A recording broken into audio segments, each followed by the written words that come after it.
National Weather Service has issued a severe thunderstorm warning for the following Pennsylvania counties: Dauphin, Lancaster, and Lebanon, effective until 5:50 p.m. The National Weather Service and State College PA has issued a severe thunderstorm warning for southeastern Dauphin County, in south-central Pennsylvania, northern Lancaster County, in south-central Pennsylvania, Lebanon County, in south-central Pennsylvania, until 5:45 p.m. Eastern Daylight Time. At 5:04 p.m. Eastern Daylight Time, a severe thunderstorm was located over Hummelstown, moving east at 45 miles per hour. Hazard: 60 miles per hour wind gusts and penny-size hail. Source: radar indicated. Impact: expect damage to roofs, siding, and trees.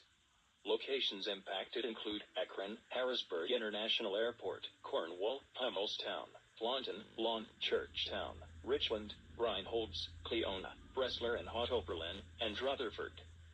This includes the following interstates: the Pennsylvania Turnpike from mile markers 2465, Interstate 78 from mile markers 028, Interstate 81 from mile markers 73 to 93, Interstate 83 from mile markers 45 to 47, Interstate 283 mile markers 0 to 2. Precautionary/preparedness actions: stay inside a well-built structure and keep away from windows,